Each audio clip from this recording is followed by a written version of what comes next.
جب حسین سے منسوب ذوالجناح نکلے تو اس کے سم پر ہاتھ رکھ کے کہنا، یا حسین اپنے اس وفادار گھوڑے کے سم کا صدقہ ایک بچہ عطا کر دیجئے، اگر بچہ ہو گیا تو اس کا نام ذوالجناح رکھوں گی۔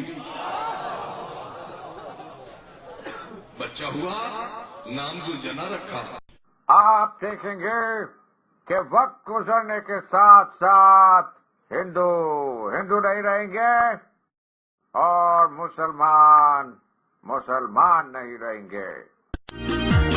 یوں دی ہمیں آزاد کے دنیا ہوئی حیران، اے قائد اعظم تیرا احسان ہے احسان۔ آج سے کوئی 5-10 برس پہلے میں نے یہ جو انگریز نے کتاب قائد اعظم پہ لکھی انگلینڈ میں، اس میں ڈیٹیل اس نے دی ہے کہ یہ لفظ جینا کہاں سے آیا۔ علاوہ محمد علی جناح کے یہ لفظ جینا کہیں نہیں، انہی کے خاندان میں۔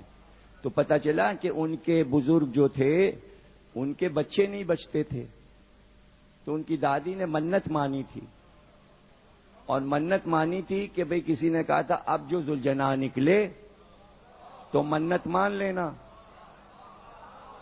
تو اب انہوں نے دیکھیے منت کیا مانی، انہوں نے منت یہ مانی بچہ ہوگا تو میں اس کا نام ہی ذوالجناح رکھوں گی۔ اب نام ہو گیا ذوالجناح، ذل نکل گیا، جناح رہ گیا۔ اچھا اب وہ منت نہ مانتی، بچہ نہ بچتا تو قائد اعظم کہاں ہوتے، اور قائد اعظم نہ ہوتے تو پاکستان کہاں ہوتا۔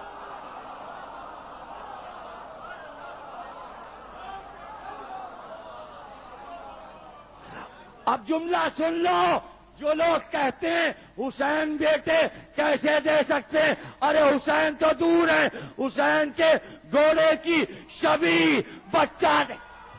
تو پوچھے نا قائد اعظم کے خاندان سے، یہ نسل جو چل رہی ہے کس کا عطیہ ہے؟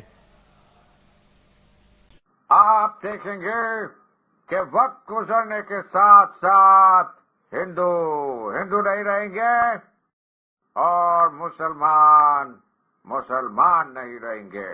قائد اعظم محمد علی جناح پہلے اسماعیلی فرقے سے تعلق رکھتے تھے، لیکن انہوں نے اثنا عشری مسلک اختیار کر لیا تھا۔ محض شیعہ ہونے کی بنیاد پر پاکستانی شہریوں کو قتل کرنا قائد اعظم کو قتل کرنا ہے، اور قائد اعظم کو قتل کرنا پاکستان کو قتل کرنے کے مترادف ہے۔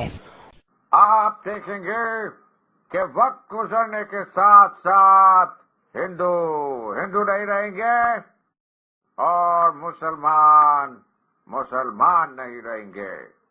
80 اور 90 کی دہائی میں کئی مسجدوں سے نعرے اٹھے، کافر کافر، شیعہ کافر، اور ملک کے طول و عرض میں شیعہ ڈاکٹر، استاد، وکیل، تاجر اور دانشور چن کر انتہائی بے دردی سے قتل کیے گئے، اور اتنی بے دردی سے قتل کیے گئے کہ احمدی بھی کہہ اٹھے ہوں گے کہ شکر ہیں ہم کافر ہیں، شیعہ نہیں۔ فوج پہلے طالبان کو مومنین سمجھتی تھی، اب کافر سمجھتی ہے، یہ شاید ہمیں تو یہی بتاتی ہے۔